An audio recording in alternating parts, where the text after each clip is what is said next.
Chargers will face the Browns, who have a really good defense. According to ESPN, the Browns have a pass rush win rate of 53%, which is third in the league. A run stop win rate of 35%, which is first in the league. Pass block win rate of 60%, which is 15th in the league. And a run block win rate of 69%, which is 26th in the league. So their defense is definitely the strength of their team, and they're just coming off a win from the Ravens. Owosu apparently had a concussion, so unclear whether he will play or not. Coverage scheme seems like they run zone the majority of the time, around 60%. Greg Newsome has allowed the most yards, 8 for 10. Next is Trevon Diggs, 12 for 16 at 116 yards. Then DeMarvion Overshown, 108 yards, 14 for 15. Malik Hooker has allowed the best passer rating at 139. He's allowed 2 TDs. For man coverage, they run it about 40% of the time. In terms of missed tackles, Cameron Mitchell has the most at 3, Greg Newsome at 2, Martin Emerson Jr. at 2. If you look at coverage snaps, Martin Emerson plays the most at 218, Greg Newsome at 200, Grant Delpit at 189. Myles Garrett has 5 penalties, so I would imagine that's probably from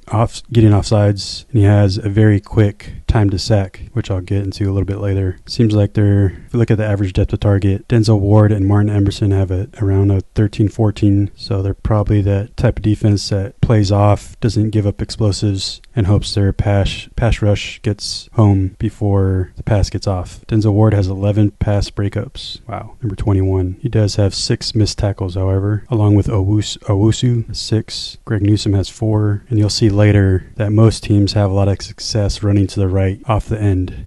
So if you look at run defense grades, Martin Emerson has 5 missed tackles, Owusu has 5. Look at defense grades, Myles Garrett has 4 sacks, 4 hits, 19 hurries, 13 tackles, 15 stops, 5 penalties, and he lines up on the right side 79% of the time. Martin Emerson Jr. has allowed 4 touchdowns, and Greg Newsome has allowed 2 touchdowns. Slot to back looks like it's Greg Newsome the second. He has 171 snaps. The cornerbacks looks like it's Denzel Ward at 258 and Martin Emerson Jr. at 318. Looks like they don't have a whole lot of interceptions. Win percentage, Myles Garrett has 38%, Owusu has 44%, Darius Smith has 21%, Shelby Harris has 15%. So here is the rushing directions versus the Browns. You see the right end seems to favor the teams mostly, as well as middle left, middle right, so essentially away from Myles Garrett. Here are the passing charts for the teams against the Browns. If you look at some of the clusters, looks like they have some success throwing left-handed corner over Myles Garrett, and then some success throwing in the 20 to 30 range to the left and the lower right.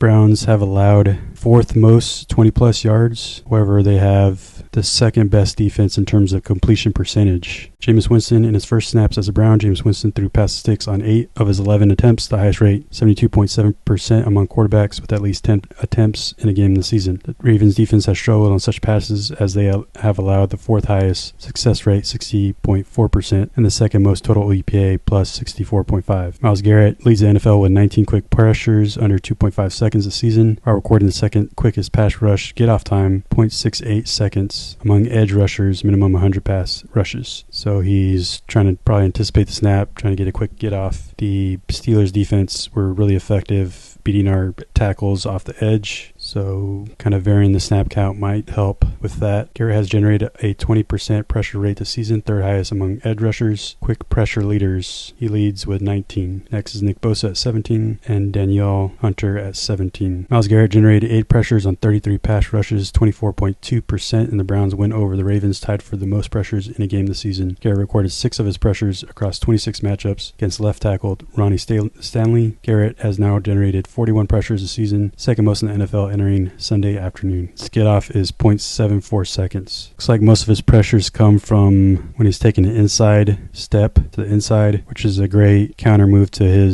just coming around the corner. Myles Garrett has recorded the second quickest get-off time, 0.67 seconds, and the most quick pressures, 17 in the NFL this season. Garrett ranks top 5 among edge rushers in total pressures, 27, quick pressures, 17, and average time to pressure, 2.46 seconds. Browns have allowed the 3rd most yards due to missed tackles this season, 300 329. They've also allowed explosive plays on the ground at the 6th highest rate in the league's 14.77% despite contacting rushers behind the line on 43.5% of the rushes, 7th highest. So that probably means they don't break down well. They're just kind of running at the runner, which causes them to miss tackles on occasion. So just a quick biography about Jim Schwartz, their defensive coordinator. He primarily coached linebackers throughout his career, as well as some years secondary coach. He was a Super Bowl champion with the Eagles when they beat the Patriots in 2018. He emphasizes strong defensive line play. He's known to build his units around dominant interior linemen. Each of his stints as head coach or defensive coordinator resulted in at least one of his defensive tackles or defensive ends being named to All-Pro, First Team, and Pro Bowl. If you look at the team stats, there wasn't a whole lot of mistakes on either team except for a fumble by Jameis Winston in their territory, which resulted in a Baltimore score. Ravens outrushed the Browns. They did take more sacks at 3. They had less rush attempts and a higher yards per rush. They were 3 for 4 in the red zone. They weren't terribly effective on 3rd or 4th down conversion, and they had 14 passing first downs as opposed to 5 rushing first downs. Browns were better in yards per pass at 7.5.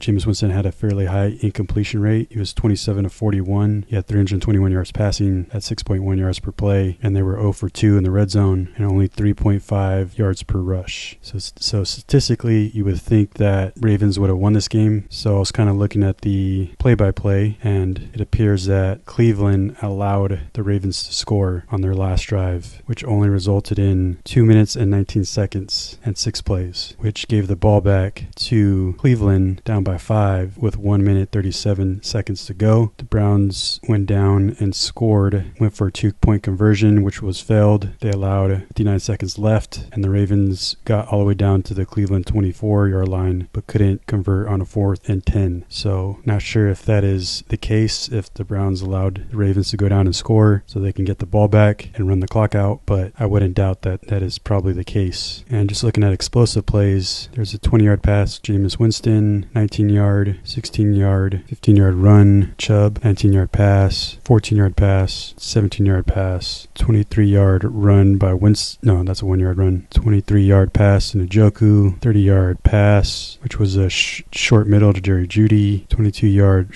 pass short middle to Tillman for 22 yards. So that's going to be tough for our defense because our weaknesses are secondary, and the Browns can also have a fairly effective rushing game, although statistically, if you look at their rush block win rate, it's not very good. So maybe their strength is passing. However, Jameis Winston has a lot of incompletions. So if you can stop the run and stop the explosives, probably be successful with the Browns.